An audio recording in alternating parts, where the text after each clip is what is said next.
Studios.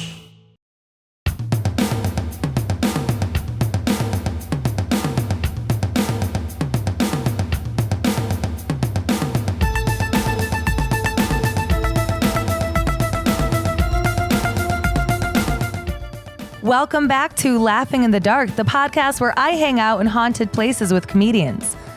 This is another fixture in our Sunday Minisode series where I talk to you about your ghost stories. For this Minisode, I spoke to Davis from Denver, Colorado. Davis is a special caller because he's actually a friend of my producers, Randall Lawrence. Davis told me a story about a chilling encounter that he had where he actually saw the full body apparition of a little girl at the foot of his bed. Here's the call.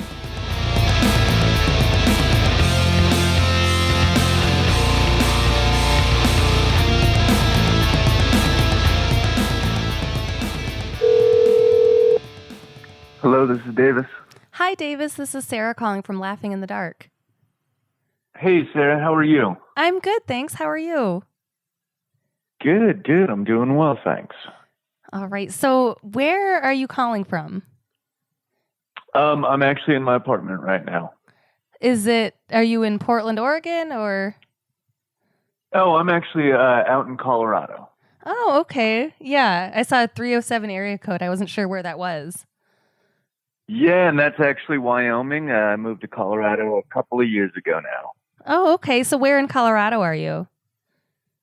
I'm in Denver these days. Oh, okay. Yeah, my brother lives out there. Okay, nice. Yeah, that's, I know you know Randy. Yes. One of our mutual good friends also went to the University of Wyoming, so that's kind of how I got in with their group there, and Randy and I still stay in touch these days, although I don't get out to see him often enough. Aw. Well, yeah, he'll actually be hearing this whole call, too. He's my producer. Oh, fantastic. That's awesome. Yeah. All right. So let's see. So you have a ghost story for me? I do, I guess. I know Randy kind of offered this one up.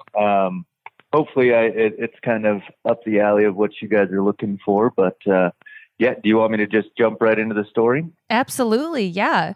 I think you talked about wanting to have people with you for this one. You know, and I wasn't sure when or, when I'd be doing it or where I'd be. My biggest concern was just kind of being by myself in my apartment late at night. Yeah. And, it's one of those funny things because, like, I can't even explain the different types of feelings that you get from talking about these. I'm even starting to talk about it and I'm getting goosebumps right now. But, it's just like, it seems like times a day and certain things affect your comfortability of talking about things. And, absolutely. Yeah, I guess the apartment I'm in now, I haven't figured anything out about it, but there's definitely like some strange vibes. So just didn't want to be like, late at night by myself talking about this, but I'm getting ready to go to work right after this. So, I think we should be just fine. Okay, good. I just want to make sure you're comfortable telling your story, No, I appreciate that. I do. And that's, I don't know. I've talked about it before with friends a handful of times. It seems like we're always in a group and out and about. And so it never seems as bad, but it's funny, like one of those, even when I talk about it, I get home at the end of the night and you're still just there kind of thinking about, all the stuff you'd gone over. But either way, so I grew up in Powell, Wyoming, up in northern Wyoming near Yellowstone area.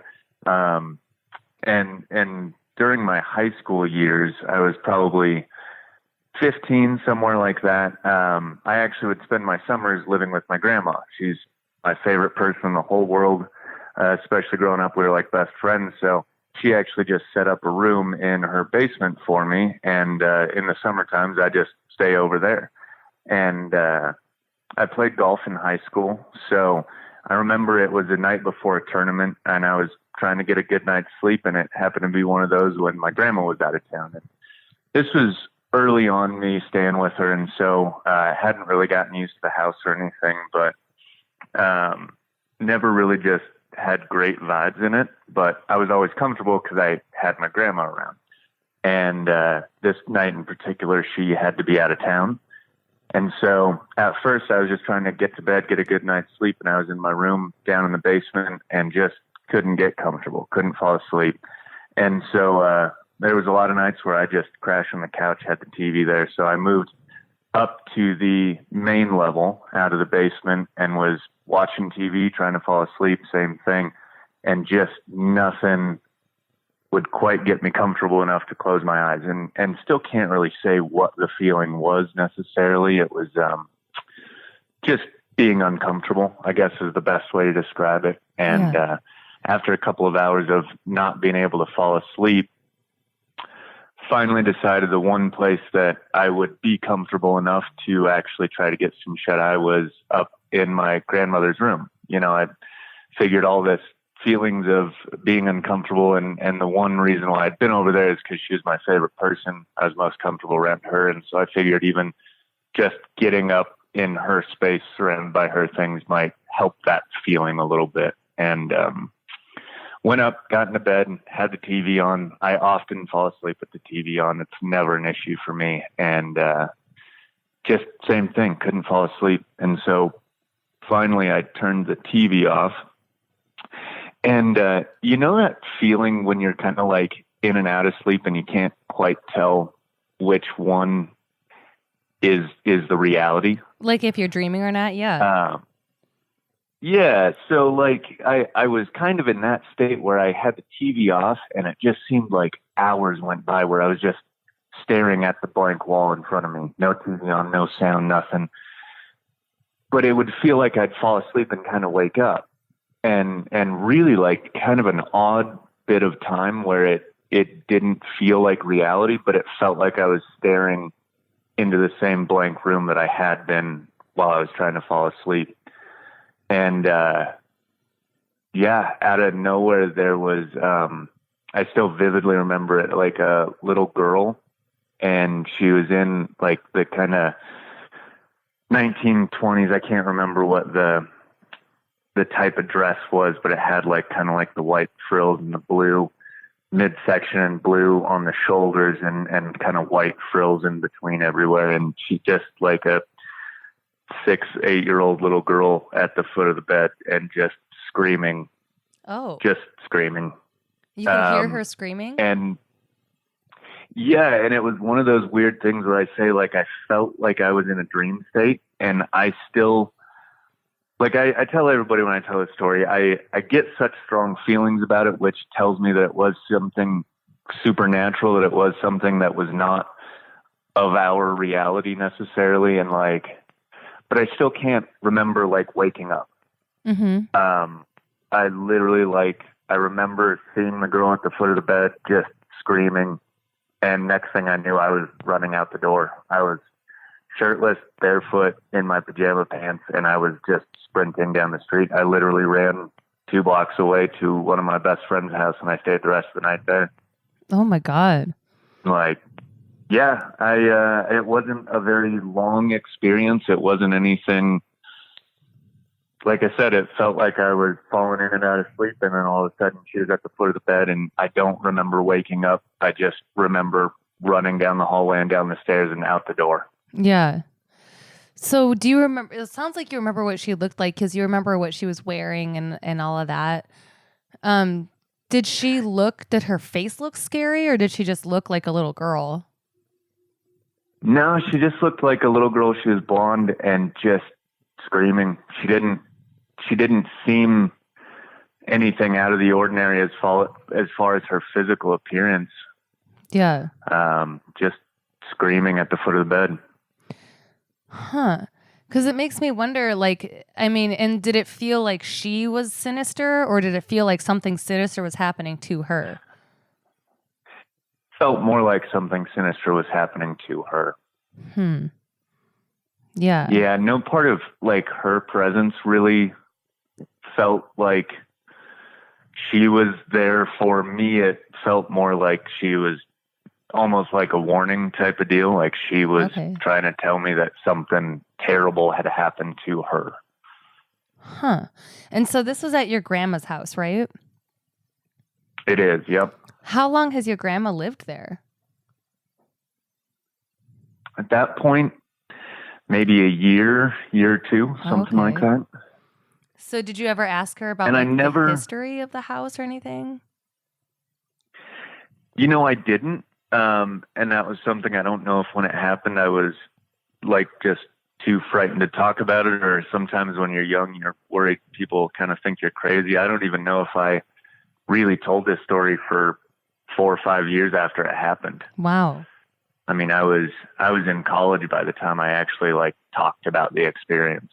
But at the time, I don't know, I just never really felt like asking her about it. And she never talked about seeing anything, but there was like just a couple of strange types of things that had happened there, and some of them didn't even seem supernatural. It's kind of like a funky place. One of my little sisters, and I'm struggling to remember the name of it now, but I mean, there's people I do believe in this world who are a little more in tune with spiritual types of things. Mm-hmm. And one of my little sister's friends had said that they, would see things periodically in I don't even know how to describe it, like kind of in the supernatural realm, if that makes sense. Yeah. But apparently they had gone over this for just like middle of the day, one day, to just like get snacks at my grandparents' house. And they walked in through the garage, and this kid like took one step inside the house and turned immediately around and left. Whoa. And when my sister went back to talk to him about it, he said he walked in and it just looked like black sludge was seeping from the ceilings, Whoa. from the corners of the walls. Yeah. And this, my sister had told me about this several years after, when I'd finally kind of talked to her about what I'd seen, and she came through and told me about that experience. And he didn't go into too much detail, just said it looked like black sludge. It was not a friendly place, and he walked straight out, said he wouldn't spend any time in that house. Oh my goodness. But your sister... Yeah, I mean, like, just other... Your sister never experienced anything in the house herself? Not anything that I know, but she didn't spend much time over there like I did. We grew up in a really tiny town of, 4,500 people. You could bike anywhere in town in 10 minutes. And so she lived with my mom for the entirety of it and would just kind of go by during the day for snacks and things like that from grandma. So I don't know if she ever spent enough time to really kind of get to know, feel the house, anything like that. And then, there was even other strange things that happened. Yeah. Yeah. Like what? That's what I was worried about, or curious about, not worried, I guess. Yeah, no. I remember one other time that was just like a terrifying feeling. And there was, again, nothing supernatural. It was just like strange feelings surrounding that house always. But it was another time where I was working at a restaurant. This was a few years later. And my grandma had decided to go up to the cabin. And she didn't tell me she was going to be gone for the night. And so I went home after my shift got done, 11 o'clock or so. And as I'm pulling into the driveway, the corner of the garage door was open. So like one end of the garage door was still touching the ground, but the other one was lifted up like a foot or two.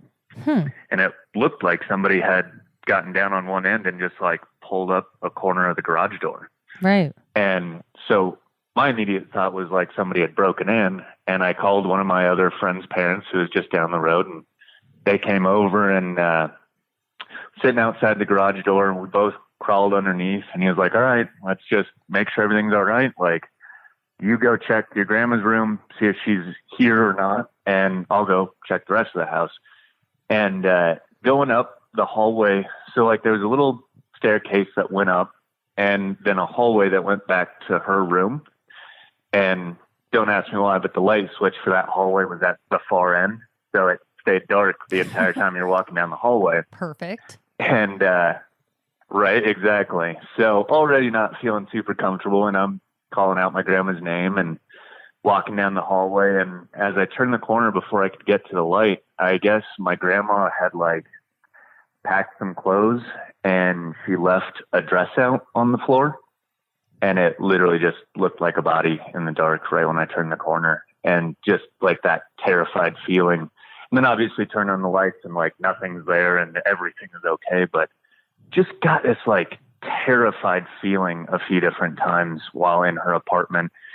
And even the other ones, I don't even know if it's anything noteworthy story-wise. It's just like little things that would happen, little noises, little, lights, whatever. And it just always had this very terrifying feeling being in that place by myself.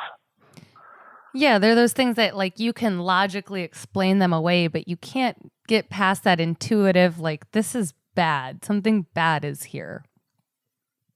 Yeah, exactly. And that's, even with all of those situations, like I can hear myself trying to explain. Obviously, the one with my grandma not being there, that one's pretty straightforward. But even the one, like I said, whenever I tell a story about the little girl, like I explain it saying, I don't know if I was asleep or not, because you want to explain it logically somehow. And sometimes like I said, I can talk about dreams all day and I don't get goosebumps, and I've been standing here this entire time with my hair straight on end. So, oh yeah. Yeah. And then also like with that guy seeing like the sludge in the house, like it definitely seems like there's like an evil entity there, Some sort of presence. Absolutely. Yeah. Something not positive. So your grandma still lives there. Is that right? She doesn't. No, she moved away 10 years ago or so now. Oh, okay. So how long maybe 8 overall years ago, did she live there? It was a pretty short period, maybe 4 years, something like that. So I wonder if she didn't have some bad feelings there too, because 4 years is not a long time to live in a house. Yeah, no, it's not. And, I remember she ended up buying a couple of cabins out near a lake in the area. And, but you're right. Like she definitely didn't live there long. And so, that's definitely something on my list, just to talk with her. Especially years later, and now a little bit more comfortable just talking about the experience, seeing if she ever felt anything while she was there, saw anything. Yeah, I'd be so curious, because really, yeah, that's so short to like all the bullshit of moving and like getting a new place and signing for the place. Like, you know what I mean? Like that just seems odd. Yeah, if you're going to jump into something that full force, why for just a few years? Exactly. And then again, my grandmother, she's a fairly conservative type of person. I would be curious if she would kind of explain some of that away herself, Yeah, probably. But, that's my one real big one. And that's the one that at the end of the day, as much as I even try to say it might be a dream at the end, that's as much as I've ever felt like there was another presence around me, like there was something there with me, Yeah. And it seems like you definitely seem like a really logical person, and you're not an excitable person. It doesn't sound like you're trying to make something out of nothing here, In fact, it sounds like you're trying to make something into nothing by being like, no, it was not happening. A little bit. That's definitely me. So, but it's funny. Actually, I'd be curious if Randy still had our old recordings from like one of the very first times I ever told that story. We sat around and I believe we recorded the conversation. It was 4 of us just telling ghost stories. But that was one of the very first times that I ever talked about it. And I think in that one especially, you could like hear a tremble in the voice, and it was definitely a rememberable experience for sure. Yeah. And even why I'm wary of when and where I talk about it these days. So what makes you wary now? Like, are you afraid you're going to like stir up a spirit? Or is it just kind of just scary? A little bit the first part of that, especially after kind of talking about this stuff more and more, you start to learn of some of the commonalities between different stories and whatnot. And actually, while my feeling in that situation was not like the girl was trying to harm me in any way, there's reports of demons that will actually disguise themselves as children. just because they're, you're more likely to interact. You're more likely to come forward and want to help. And that's one reason why it felt like a call for help for me. But who's to say that isn't the types of trickery that those types of spirits use, trying to get your attention, trying to draw you in with something like that. And, to this day, like I said, I just ran. I ran straight out. Yeah. And that is, I always go back to like, I feel like with rational people that have experiences like this and we talk about it, and you're right, hearing the commonality is like, I do these ghost story calls all the time. So I hear a lot of things that are really, really similar. And what you just said, demons disguising themselves as like a vulnerable, like a little girl, that is, I've noticed that being kind of a theme lately in my calls. But which is weird. Yeah. But I would think like the fact that your initial reaction was to just completely get the fuck out of there. I really trust my gut instinct, and there's something to be said for that. Like if you really thought this was a girl who needed help, I'm sure your initial reaction would be, "Oh my God, like what can I do for you? Like how are you?" But maybe something inside of you was like, no, this is not good.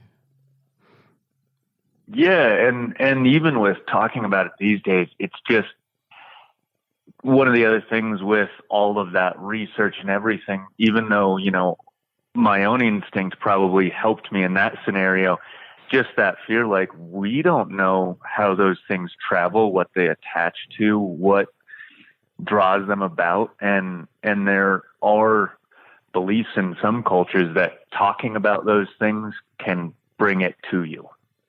And so I think in a lot of cases, that's my biggest hesitancy with talking about it, is just bringing that shit back around. Right. Well, it does sound to me like whatever was in there was attached to the house. Because if you think about it, that one little boy who said he saw the like sludge on the walls and stuff, it seems to be very localized from, and I'm no expert, but just from what I'm hearing. And I will also say, like, I record these calls all the time. Like this is my show. Mm-hmm. And I haven't had anything follow me yet, better knock on wood. But, well, so that's a pretty good start there. Yeah, if that's comforting to you at all, like hopefully we're good there. No. But, it's one of those weird things where I just moved into this new apartment few months ago now, and same kind of thing. Like there's just some weird vibes. And even in the other places I've lived recently, and I've been living by myself now for the last couple of years, and never had anything quite like this. But it's funny, like I'm superstitious enough, even where I'm at right now. Like I live by myself in a comfortable place. I still shut my door when I walk into my bedroom every night. Oh, Not yeah, sure why I think too. that'll protect I always me. Shut the door. I'm the same exact way. I don't know why, because you feel like there's like a barrier between like, this is my private space, and yeah. Right.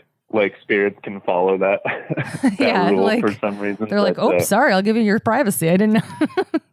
Yeah. Oh, he shut the door. He needs a little space. You know what that means? Yeah. No, I have a cat who like all of her stuff is in my room. I have a big room. And so I like to try to shut the door because I'm the same way. I like to sleep with the door shut. But sometimes she'll meow at the door in the middle of the night, so I'll have to go open the door. And I leave it like a crack, but as long as I can't see that it's open, I'm fine. Yeah. It's funny how those little things kind of shape how we do stuff in our own space. But it's funny, I've noticed even the last handful of nights, like when I shut my door, when I go in my room, I won't even look behind me to look out the door. Like those are types of things I've never thought about or done or anything before, which, in terms like of just having in this place? conversation. Yeah. That's not something that I've really done anywhere else. just in this place. And like, yeah, I'm not sure. I'm still trying to figure out how exactly I feel about this, but it's strange when you are in so many different places and you have none of these feelings whatsoever, and then you get into a new place and you all of a sudden start having these feelings. Yeah. Do you think part of it was the fact that you were going to tell this story? I don't know, because I had those feelings. Like I said, it's been about 3 months since I've been in this place, and just since the day I got here, I wouldn't go into my bedroom at night without shutting the door behind me. There's mirrors all over. I mean, like the closet space right inside the door has a mirror. There's one as you go around the corner, and so you kind of see a reflection everywhere. And like, it's weird. I find myself when I'm walking to my bedroom at the end of the night, like I have lights on everywhere. I will slowly shut down the lights, and I will leave lights along my walking point back to my bedroom. Mm-hmm. I will shut off the last light right across from the hallway as I'm getting ready to go in and shut my door. And I find myself like trying to avoid eye contact with any of the mirrors as it gets darker and darker, and trying to like not look behind me as I'm closing the door to my bedroom. Just kind of weird instinctual things that you don't think about doing until you're actually doing them, if that makes sense. Yeah, yeah. Like, I never thought about doing that stuff or not doing it before I was in this place and had those uncomfortable feelings. Yeah, I totally, right when you said the mirrors, I would have done the same thing. Just like, don't look in the mirrors. It's like, Hello? Are you there? Oh, yeah, I'm here. Do you hear me? Hello? Yeah, just lost you for a second. Oh. Hello, can you hear me? Yeah, I can hear you. You there? Okay, I can hear you now. Okay. Yep. I was going to say, I kind of had that same feeling about, right when you said the mirrors, I was like, yeah, I would have avoided the mirrors too. But I wonder if it's just because I am like a huge fan of horror movies. And that's kind of always stuff in the mirrors. Right, exactly. It's like a horror movie trope. A little bit, and that could be part of it. I mean, and that's part of the struggle with all of this stuff, right? Trying to decide what's just in your head, what's fabricated from the horror movies and the whatever else stories you might have heard, and what is actually true feelings of, being uncomfortable, not knowing you're surrounding those kind of vibes that we can't put a finger on. Yeah, it's fascinating to think about. And like the more that I do these calls and hear so many different types of experiences, sometimes I just chalk it up to like, well, different people explain things away differently, using like religion or, whatever they've been exposed to. But then you hear some, commonalities, and it comes to this point where you're like, I can't deny that there is something else out there. I don't know what it is. I don't know how to. Kind of the line that I read. Yeah. Were you skeptical of this before you had this experience, or were you always kind of interested in this stuff? I wasn't really. No, it was stuff that I never even really thought about beforehand. I mean, especially in like the supernatural sense. I always loved crime mysteries and thrillers and stuff like that, but none of it was ever supernatural. None of it, never had any sort of interest, research, anything like that until after that experience. And like I said, I think right after it happened, I still tried to just forget about it, pretend like it was just a dream. I mean, I think I spent a good couple of years just trying to convince myself that it was just a dream. Yeah, I could see that. I could definitely see that. It almost makes you feel more comfortable too, just being like, oh, nothing. I can't believe you haven't talked to your... Right, and I was like 15. Yeah. I was going to say, I can't believe you haven't talked to your grandma about it yet.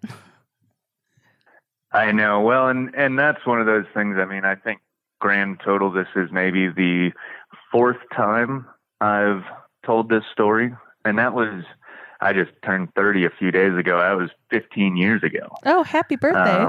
So thank you. So yeah, I mean, obviously something that I just have kind of ignored for a while. And like I said, I'm happy to be sharing on this call, but something that makes me uncomfortable enough that I try to avoid talking about it for the most part. Yeah. Well, I appreciate you sharing your story. I know it's not easy, but I would absolutely. be and it's one of those things too. I would be so curious to hear if your grandma had similar experiences. Like, I'm just 4 years, like that's not a long time. Yeah. I will, I'll try to reach back out. I think she might be coming down to visit here in the next week. I might try to have that conversation with her. Yeah. Well, I mean, and also don't do anything that's going to make you uncomfortable. Take yourself first. Well, I mean, it is one of those things, like I said, even being on this call, I'm getting more comfortable with the idea of talking about it and sharing what had happened. And one of those things where, I think over the handful of years, I didn't really think to question whether she'd heard anything about it, because I just was trying to think that it didn't happen. And then you're right, even just in this conversation, talking about how little she was actually there. Yeah. I'm pretty intrigued myself. Oh, well, if you find something out, definitely email us. I mean, Randy too. And we'll have to do like a follow-up on it and be like, hey, what happened with all that? Right? There was weird shit in that house. Yeah, I would not even be shocked from just what I've heard so far. I wouldn't be shocked if your grandma was like, oh yeah, there was like a demon possession in that house. Although I guess it would be a little hightailed it out of there. Yeah. It would be a little anticlimactic though if she was like, no, what are you talking about? And you're like, oh, great. I slept so soundly in there every night. Yeah, all the years I was there. Best You're place crazy, I've ever lived. Ever. I would move in a heartbeat. I know. Although, I mean, it shed some light on my own mental fortitude there. So yeah, there you go. We get answers either way. Exactly. I can't believe you haven't asked yet. That would be like the first thing I would ask. But all right, anyway, well, keep us posted. It is on. I'm going to do some digging now. Okay, good deal. Well, hey, have a great rest of your day. Yeah, thank you. Thanks for letting me call in and share a little bit. Absolutely. Thanks for being a part of the show. All right, we'll talk soon. Have a great rest of your day. You too. Bye.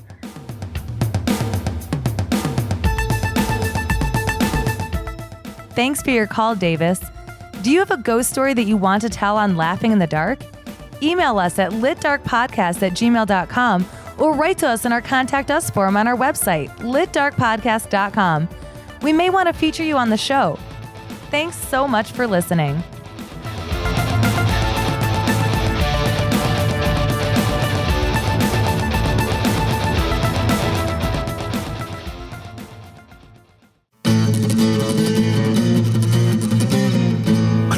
Studios.